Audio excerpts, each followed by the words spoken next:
Hello everyone, welcome to IPM IAS Academy's Daily News Highlights. Today is 25th July 2024. So let's see what are the important news for today's discussion. India committed to FTA with UK, says Modi. So FTA means Free Trade Agreement. Yesterday we were actually discussing about a particular news on how the British Foreign Secretary David Lammy is arriving in India.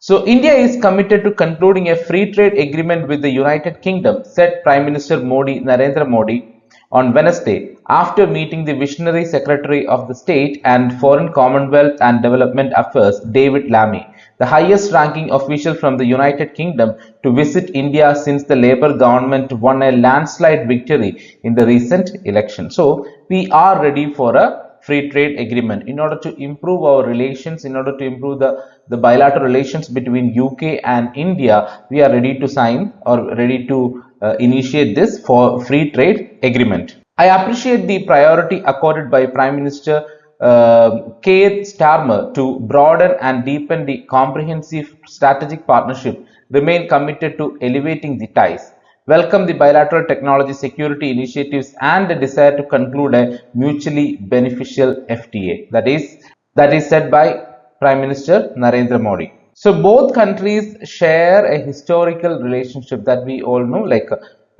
from the colonial time period onwards, we were having a relation. Even if you're taking the Indian history, even if you're taking the formation of the constitution, we can see a lot of influence from the British administration. So we had that relation, but during that time it was not cordial. Why? Because they were actually ruling us. We were trying to get freedom from the clutches of the Britishers. But after the independence, it was not the situation. Okay, so we try to maintain a very good cordial relation with all the countries as a democratic country, and it is our responsibility to have a very cordial relation with other countries. In that context, we try to maintain the best relation with United Kingdom also. So in the opinion of our External Affairs Minister, we can see that our cooperation, the Indian and the UK cooperation should be on global affairs, should be on the global platforms also. We need to work towards a solution for the global issues that are actually going on, and indicating that India is seeking collaboration with United Kingdom to deal with globally relevant issues like climate action. International relations and bilateral relations are really important in the civil services perspective. So we need to understand what is India's perspective on the British administration, because the election has just concluded and the newly elected government is in power in Britain and also in India. So what are the new developments we can actually see in relation with both these countries? All these are actually significant. So please read this article, and the article is actually coming in page number 4, General Studies 2 and International Relation. No progress on UN Security Council expansion, says former ambassadors. Despite consistent efforts by India and other countries, the move for United Nations Security Council reform and expansion has made no progress. So far, considered two former Indian ambassadors to the United Nations, stressing that India must, however, continue to push its demand for inclusion in the top global decision-making body. So Security Council is a very prominent agency of the United Nations. For many years, India is trying to push its status as a permanent body in the Security Council, so that our decision making power will be more in the United Nations matters. But it is still a problem of concern. Why? Because they are not taking an action to expand the number of members in the Security Council. The lack of progress has been the subject of considerable frustration ahead of this year's summit of the future of United Nations that is expected to bring in more than 150 world leaders to discuss plans to reboot the United Nations with India and its partners, that is G4, Brazil, Germany and Japan. So all these nations are actually trying to claim their permanent seat at United Nations Security Council. As a higher decision-making body of United Nations, it is really important to have our presence in such a body, because we know that we are one of the largest democracies in the world and we have our own say in the international affairs. In the last week, India's acting permanent representative R. Ravindra delivered a sharp address during the open debate at the UNSC, blaming the failure of the multilateral system on the 1945 vintage binary outlook reflected clearly in the composition of the Security Council, referring to the fact that the 5 permanent members of the Security Council, or P5, are still those who are considered victors of the Second World War. So there was actually a criticism from our representative in the United Nations Security Council, and we are claiming that for many years these P5 nations are actually taking the decisions. So their role and their power in the international matters as well as in the United Nations decision making is visible, highly visible. So what are these P5 nations? So these P5 nations are United States, then United Kingdom, Russia, China, and France. So these nations actually constitute the decision-making authority in United Nations Security Council. So we need to find a solution for this, and the only solution is to expand the number of members, the permanent members in the United Nations Security Council. So in this context, read about United Nations as an international organization which was actually formed after the Second World War in 1945. It has a predominant role in the international affairs, but now we can see that the role or its influence is decreasing, or it is actually reducing. But still, as an international organization, when we are looking at the functions of international organization, the first one we need to take care of is the United Nations organization. So please do read about the United Nations organization and the various agencies of United Nations organizations like General Assembly, Security Council, etc. Go through the membership details of the United Nations Security Council also. So this article is important, and it is actually coming in page number 4, General Studies 2, International Relations. Grasslands in Kutch likely to host cheetahs from Africa. So this news is interesting, which is actually coming under Environment, page number 6, General Studies 3. While the Gandhi Sagar Sanctuary in Madhya Pradesh is the preferred location for the next lot of imports, Bunny in Gujarat is also getting ready to house some of the big cats to land in India. So mainly it is connected with the ecosystem and the environment in our country, and the national parks, the wildlife sanctuaries, etc. Some of the next batch of the cheetahs being bought from Africa as part of the next phase of the Project Cheetah. So please have an idea about what is Project Cheetah. So we have Project Cheetah, Project Tiger, Project Elephant, and also please do read about these things. And Project Cheetah may be sent to Cheetah Breeding and Conservation Center being built in sprawling grasslands of the Bunny in the Rann of Kutch in Gujarat, senior officials of the Environment Ministry told. While the Gandhi Sagar Sanctuary in Madhya Pradesh is the preferred location for the next lot of wild cats, with Bunny being considered a potential habitat for over a decade, officials say there is a surge in activity to set up basic infrastructure in Bunny and get it ready for this year. Okay, we are actually importing cheetahs from Africa to India. The next lot of animals will go to Gandhi Sagar. However, the Gujarat government is setting up suitable enclosures in Bunny where cheetahs can be bred. So they are mentioning about two important sanctuaries. One is the Bunny Sanctuary, and the other one is the Gandhi Sagar Sanctuary. So have an idea about these sanctuaries, and with respect to this particular news, please read about the Project Cheetah and which are the important wildlife sanctuaries in India, and their location is also very, very important, right? So when you are looking at wildlife sanctuaries, biosphere reserves, etc., always make sure that you understand the location of that particular park or sanctuary. And here we are emphasizing on a state called Gujarat. So understand more about which are the important national parks and wildlife sanctuaries in Gujarat, and also try to understand the difference between what is a national park, what is a wildlife sanctuary, and what is a biosphere reserve. So read this article very carefully and make your own notes regarding the aspects I have already mentioned. Right to shelter is a fundamental right, says Supreme Court. So which is actually coming under fundamental rights in the Indian Constitution. The Supreme Court on Wednesday urged a balance to be struck between the railway infrastructure development at Haldwani, considered to be a doorway to the hills in Uttarakhand, and the fundamental right to shelter of nearly 50,000 people accused of illegally living on railway land. They are also human beings, the bench headed by the Justice Suryakant observed. So basically it is actually talking about the right to shelter. There are homeless people who are living in our country, and most of them are actually living in railway stations and public platforms. We need to find a solution for this, and we cannot evict them from these regions in a very short span of time, because that is actually going against the fundamental right, that is right to shelter of an individual in the country. So here they are emphasizing on right to shelter and fundamental right. So in that context, read about fundamental right, and in article in our constitution, where is it actually coming? Part 3 of the constitution, article 12 to article 35 of the constitution is dealing with fundamental right. So try to understand more about right to life, try to understand more about right to shelter, all those aspects in relation with this article.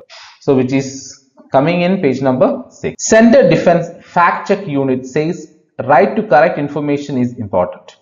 Defending the formation of the Fact Checking Unit (FCU), the Union government said in the Bombay High Court on Wednesday that the right to know factually correct information and the right not to be misled were equally important as the right to freedom of speech and expression under Article 19(1)(a) of the Constitution. So here the article is mainly dealing with the right to freedom under Article 19(1)(a) of the Indian Constitution. So what is the point of concern here? The point of concern is the fact check unit. So the center is actually saying that fact check unit is important, and access to right and correct information is really needed for the people, and it is a right also. Stand-up artist Kunal Kamra, the Editors Guild of India and Association of Indian Magazines have challenged the constitutionality of the Information Technology Intermediary Guidelines and a Digital Media Ethics Code Amendment Rule 2023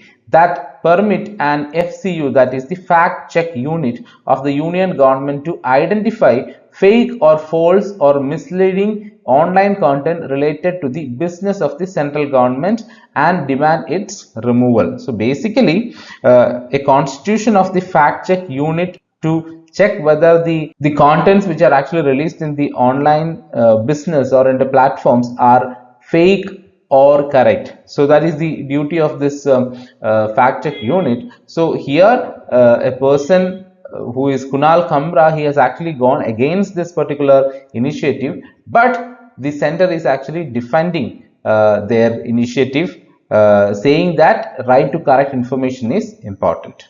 So read about this. So here they are also mentioning about Indian Constitution, especially an article there they have already mentioned that is also coming under fundamental right, Article 19(1)(a) of the Constitution, and they also discuss about Article 21 of the Constitution, which deals with right to life. So read these articles, which is very significant for the civil service examination, because fundamental right is always an important area for civil services preparation, and as a citizen of this country also we need to have a very clear idea about what is fundamental right. This news is actually coming in page number 6, General Studies 2, Indian Polity. Another important news is actually connected with science and technology, which is coming in page number 7, General Studies 3.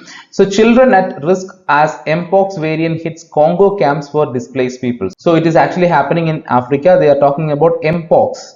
Okay, Mpox, a viral infection that can spread through close contact, is usually mild but can lead to death in some cases. It causes flu-like symptoms and pus-filled lesions in the body. The current Mpox outbreak in Congo has already seen around 27,000 cases and claimed more than 1,100 lives, most of them children, since the beginning of 2023. It began with the spread of an endemic strain called as Clade 1, but the new variant known as the Clade 1b appears to spread more easily through routine close contact, as seems to be the case among the children. So this particular Mpox infection is actually rampant among children in Congo, and we can see that around 27,000 cases are actually registered, and it actually affected 1,100 lives in the country. So it needs to be taken care of, and they are also mentioning about what is this particular viral infection.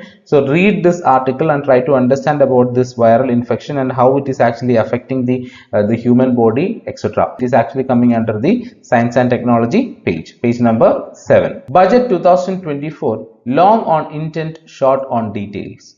So this article is mainly dealing with the budget. So from yesterday onwards, we could see that many of the articles that are actually coming in Hindu newspaper and other newspapers are based on budget, because they have already covered around 9 priority areas. So we can see articles and analysis based on all these 9 priorities areas in various newspapers, and the opinion of the people is also very important. So in today's newspaper also there are certain opinions, around 4 opinion details are actually covered in today's newspaper. So read those articles so that you will get an idea, or the various perspectives regarding budget 2024. So here in this article they are mainly discussing about the short budget speech by the Union Finance Minister is marked by clarity on 3 aspects. First, the intentions and the vision of the Viksit Bharat at 2047 are spelled out through the 9 priority areas, a long-term vision to which we expect that subsequent budgets would adhere to accomplish these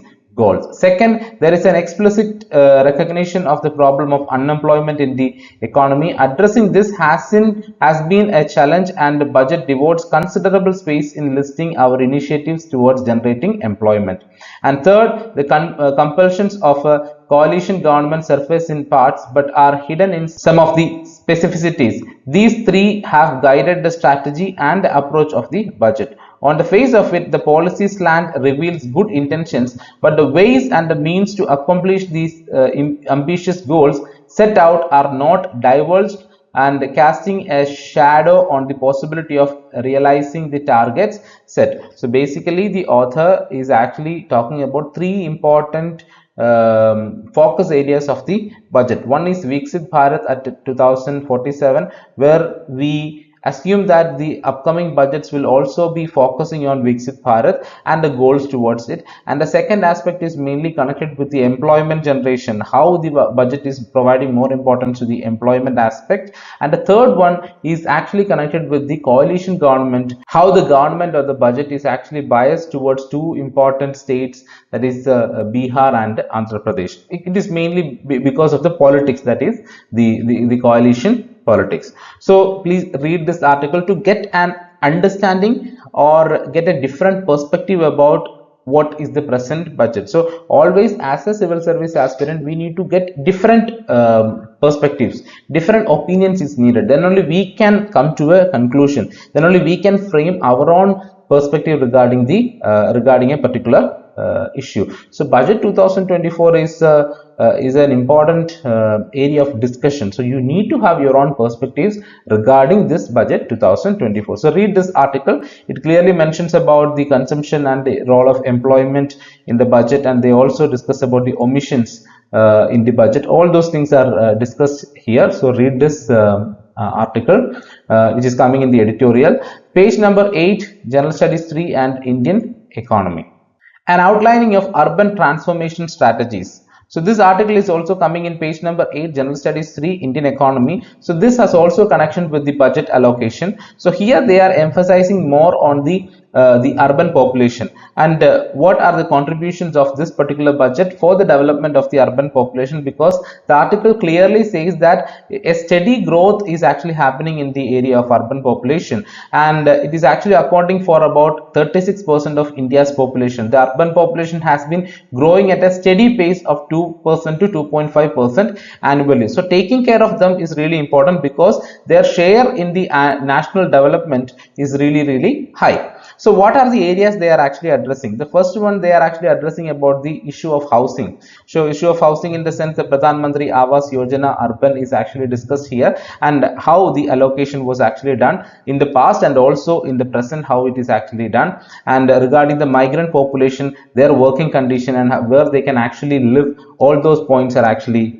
discussed here, because there is a scheme for allocating dormitory type of facilities for them.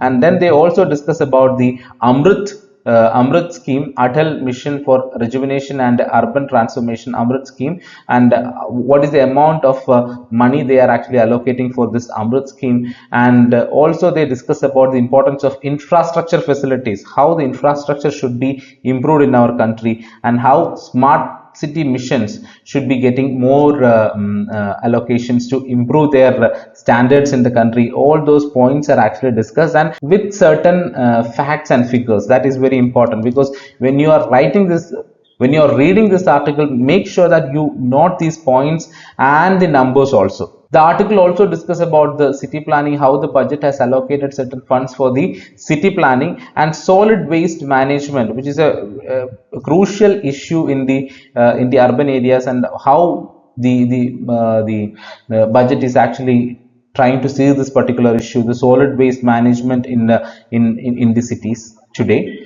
And the Street Vendors Act, they also talk about the Street Vendors Act, which was actually enacted by the Parliament to regulate street vendors in public areas and protect their rights. It also envisaged the preparation of street vending plans and the creation of street vending zones, with a view to make street vending a healthy and a safe option for consumers and vendors. The budget has proposed to develop 100 weekly hearths or street food hubs in select cities. Perhaps the states need not feel constrained with the number, and can facilitate all cities in preparing street vending plans and developing street vending halls in various parts of the city according to the wealth needs. So you could see that the article is clearly emphasizing on the contribution of this budget 2024 to the various aspects connected to urban population. So read this article so that you will get a comprehensive understanding regarding how the government is allocating funds for the development of urban population in our country. Is immunity for the president and governors absolute? A very important article which is coming under Indian Constitution, page number 10, General Studies 2, Indian Polity. So basically, what is this article all about? So there is an immunity provision which is assigned for president and governors in our country, and how this actually works. Article 361 is mainly dealing with this immunity. So what is this news? A three-judge bench headed by Chief Justice of India D.Y. Chandrachud has impleaded the union government and sought assistance from the Attorney General of India to decide if a blanket immunity granted under Article 361 to the President and Governors while in office from criminal proceedings and undermines fairness, constitutional morality, violates fundamental rights to equal protection of the law and fair trial. So here is a question which is raised by the Supreme Court regarding the immunity of the president, the blanket immunity enjoyed by the president and the governors, and how it can be justified. Okay, all those points are mentioned here. This particular article is actually associated with an issue connected with the governor of West Bengal, C.V. Ananda Bose. A woman employee has accused C.V. Ananda Bose of sexual harassment and molestation. So based on this only, we are trying to understand the importance of the immunity enjoyed by the president and the governor. So do governors have immunity? That is the first point. Yes. Article 361(1) provides that the president and the governors are not answerable to any court for acts done in exercise and performance of their powers and duties. So Article 361 is the main area or the main provision that is actually dealing with the immunity for president and governor. So read this article, try to understand the inner aspects of the article also, and where it is applied, and whether it is applied to civil cases only or whether it is applied to civil and criminal cases. All these things are important. Try to have a clear idea about Article 361, because it is always a point of concern and a point of discussion in Indian scenario. So read this article very clearly and make your own notes regarding this particular article, the immunity for the president and the governors. Here is another important article which is actually coming under international relations, page number 12, General Studies 2, and the article is mainly concerned about the migration in Europe. Okay, in Europe, if you take the geographical location of Europe itself becomes a problem for them. Why? Because if there is any problem happening in Syria, people try to find asylum in Europe, and if something is happening in Russian region, or if something is happening in the adjoining areas of the European territory, we can see that their asylum or these refugees will be actually migrating to the European countries, and that becomes a problem for them. Like for our election this year, one of the main problem of concern was the unemployment, and in the budget also we have seen that we are providing more importance to the unemployment, and the provisions are more connected with the employment generation. And same like that in European countries, in the election itself, their main problem that they need to be resolved was the migration that is actually happening, the illegal migration, and also the over migration that is actually happening in that region. So this particular article is mainly about that, how this migration is actually affecting the European countries, and on what all ways this migration is actually happening, and some of the opinions of certain people regarding the migration and their experiences. All those points are actually covered in this article. So read this article to get an overall idea about migration in international aspect. So this is actually coming in page number 12. Farmers in Africa say their soil is dying and fertilizers may be to blame. Okay, this is also a very important article because it is actually coming under agriculture, and it has its own relation with the geography, etc. The farmers in Africa are blaming chemical fertilizers for increasingly acidic soil that have led to production decline. Problems with soil health care is growing in Africa, which has 65% of the world's remaining uncultivated arable land and has to spend about $60 billion annually to import food. So if soil is contaminated, or if the soil is not fertile, what will happen? It will affect the production, especially the agricultural production in that country. If the agricultural production of a country is getting affected, what will happen? They need to depend on imports. So for imports, they need to spend a lot of money. So the self-sustainability, the self-reliance of that country, all these things will be affected if the soil is not fertile. And here in African case, the farmers are saying the chemical fertilizers they are actually using is the problem for this, because the use of chemical fertilizers are actually making the soil more acidic in nature, which is actually a threat for the fertility of that soil. So soil health goes beyond quick fixes provided by the chemical fertilizers. In fact, chemical fertilizers extensively damage the soil. That was the point they are actually raising, and it is not a problem only connected with one or two countries in Africa. It is a pan-African issue. It is actually affecting almost all the countries in Africa who are relying on agriculture. The soil health goes beyond the quick fixes provided by chemical fertilizers. In fact, the chemical fertilizers have extensively damaged our soils in Africa. We need to think of our soils in a more holistic way. The Soil Health Summit by the African Union, which in 2006 recommended that members use more chemical fertilizers, adopted a 10-year plan that calls for increased investment to produce both organic and chemical fertilizers locally and triple their use for higher production. So for higher production, always chemical fertilizers will help us, but in the long term, in the long run, what will happen is it will actually contaminate the soil. During the summit, African Union Commissioner for Agriculture Josepha asserted that the continent was losing over $4 billion worth of soil nutrients each year. Kenya heavily relies on imported fertilizers due to low local production. The main supplier is the European Union, followed by Saudi Arabia and Russia. So this problem is rampant in Africa. So which will affect, like I've already told you, which will affect their day-to-day life, because they need to import these agricultural items from other countries. If their soil is not fertile, if it is not cultivable, this is the problem they are going to face, and for that they need money. So if they are facing economic crisis, how can they import these things to African countries? So all these points are need to be considered while reading this particular article. And when you read this article, make a comprehensive understanding about the situation of Africa. It is a naturally blessed region. Why? Because of natural resources, but how they are utilizing it, whether they are able to utilize it, or other countries which are actually going from Europe and other continents, they are exploiting it. That is the question here. So always when we talk about Africa, we can see that we talk about the problems that are going on in the region, the conflicts that are going on in the region, the more peace measures that are happening, the poverty issues that are going on in the region. But you need to understand one thing, that in the whole world, if you take, this region is one of the most significant one for the natural resources. But how they are exploiting this natural resources?